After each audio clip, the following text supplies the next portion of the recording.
Today I will deliver a lecture on enculturation. Every human being goes through a process of enculturation. It is the most complex process of human behavior.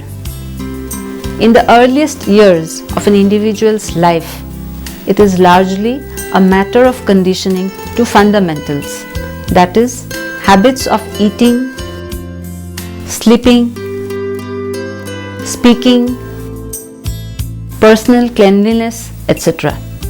The inculcation of these habits has been shown to have special significance in shaping the personality and forming the habit patterns of the adult in later life. The term enculturation has been introduced in US cultural anthropology as a substitute or alternative for socialization. The two terms are, however, not systematically distinguished from one another. The process of learning to become a member of society, including both formal education and the informal induction into social roles, is socialization. Like socialization, enculturation is generally considered to be informal learning or learning which arises out of social interaction and is thus distinguished in practice from formal education or schooling. But in its broadest sense, enculturation or socialization would include both formal and informal mechanisms.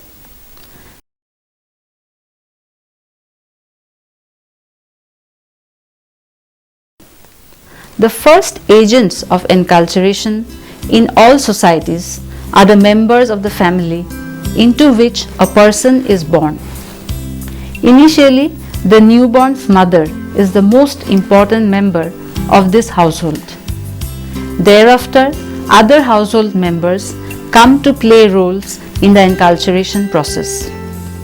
Individuals outside the household are brought into the enculturation process with the maturation of the young person. These usually include other relatives and certainly the individual's peers. The latter may be included informally in the form of playgroups or formally in age associations where children actually teach other children. Through the interaction of enculturation with biologically based predispositions, a person acquires his or her personality.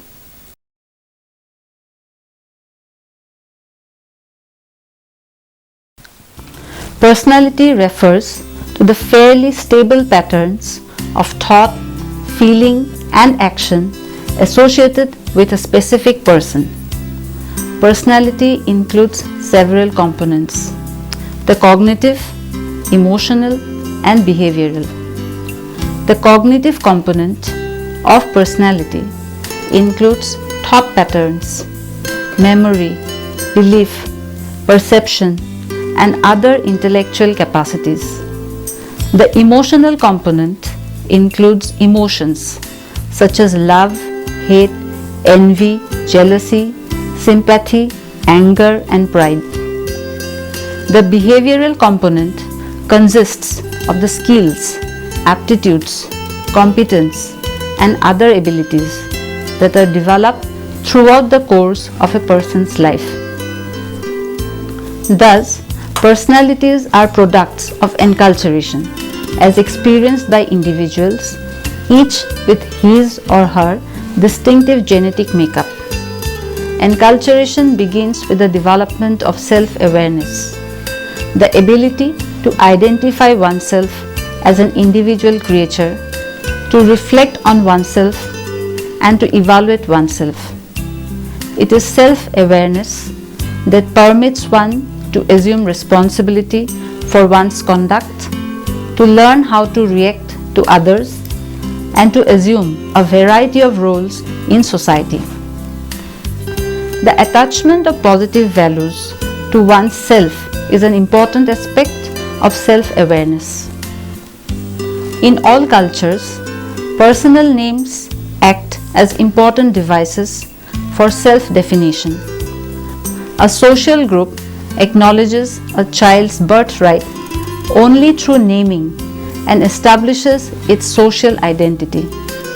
An individual has no identity or self without a name. Naming individualizes a person while at the same time identify one as part of a group. The Navajo Indians from the southwestern United States name children at birth. The baby is given an additional ancestral name after the child laughs for the first time.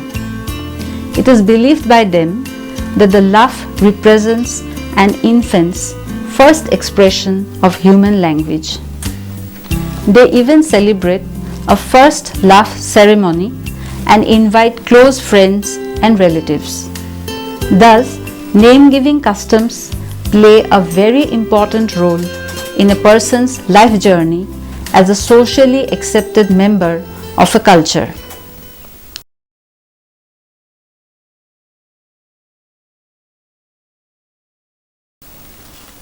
Let us get an idea regarding basic personality and model personality.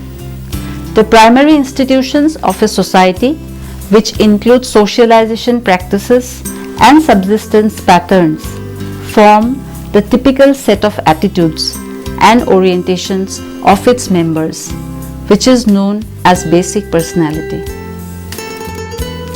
This term was used by Abram Gardiner, psychologically oriented anthropologist, in his study of the relationship between culture and personality. Thus, this basic personality type shapes the secondary institutions of society through social interaction. Model personality is the pattern of personality traits manifested in patterned observable behavior, which occurs with most statistical frequency in a given population. The term was first used by Cora Dubois. This concept represented the attempt to develop a more objective measure of personality traits. A number of anthropologists began to learn about the influence of culture on personality development during the 1930s and 1940s. Social scientists of this period suggested that biology and race are the most influential determinants of human behavior.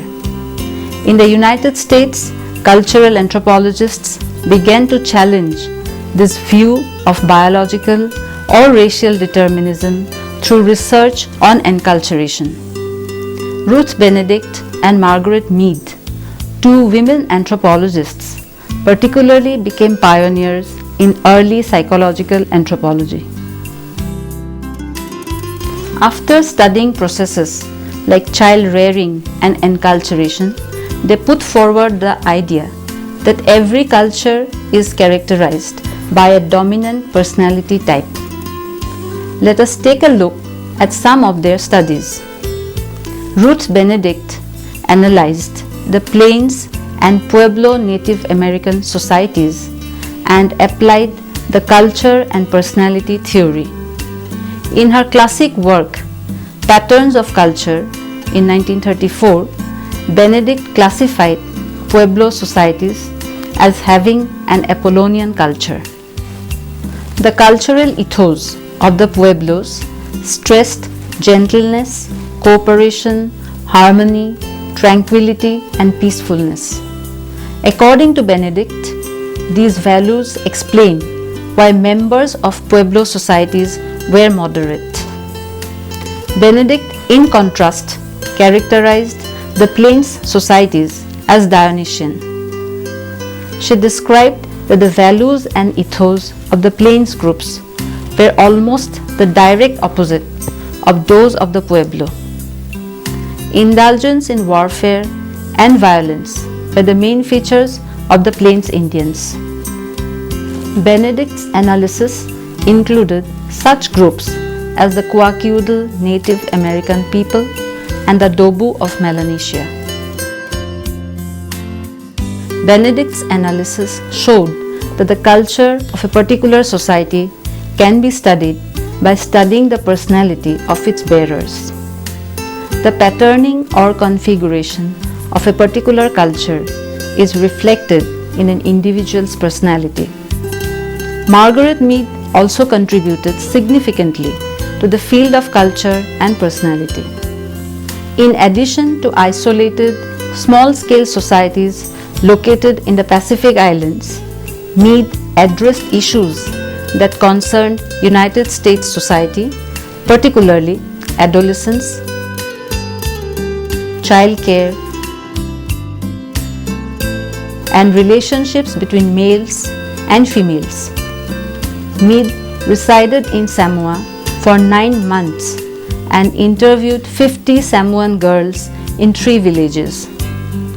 She concluded that unlike the United States, adolescence in Samoa was not characterized by problems between the young and the old.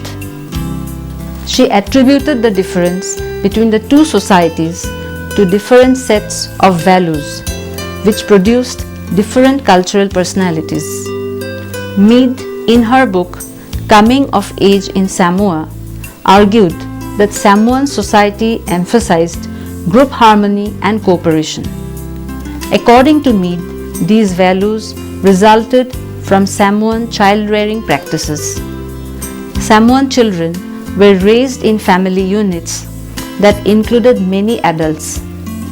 As such, youngsters did not develop strong emotional ties to any adult. According to Mead, Samoan children openly learned about sexuality and they were not exposed to conflicting values and political and religious beliefs like the US adolescents.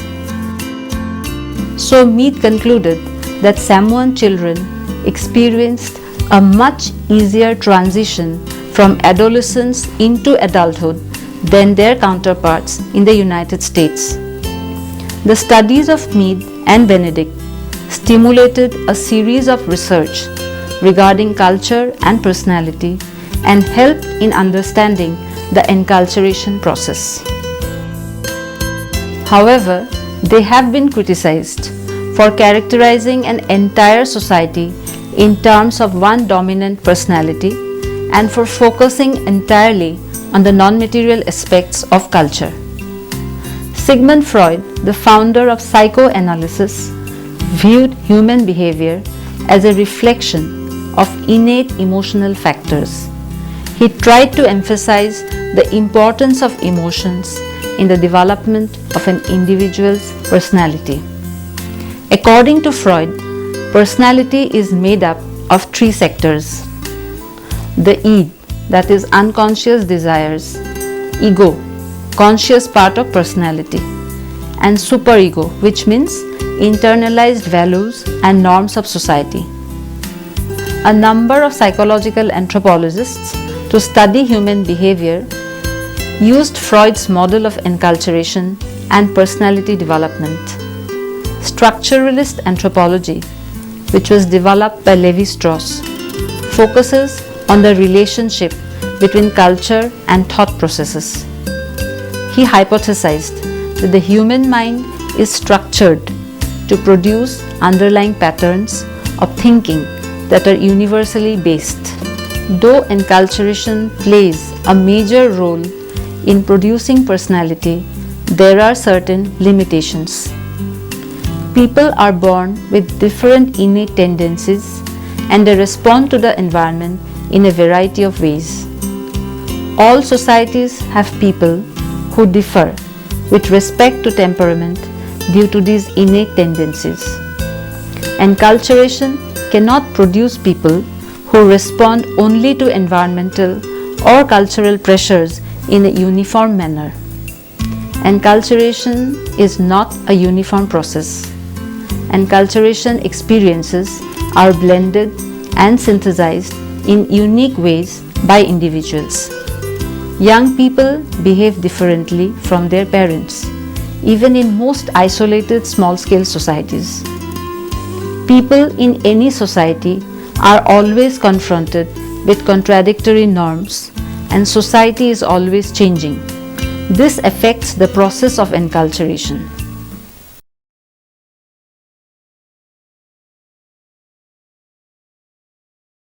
The early studies of enculturation, called culture and personality studies, focused on culture as if it were an integrated type of personality. These early studies of Ruth Benedict and Margaret Mead provided some important data regarding enculturation processes, but they often exaggerated the significance of cultural determinants of human behavior. A set of anthropological studies were conducted during and after World War II that arose from the culture and personality school. These studies, known as National Character Studies, aimed to discover basic personality traits shared by majority of the people of modern state societies. We can thus conclude that enculturation provides the historically developed cultural forms through which the members of society share meanings and symbols and relate to one another.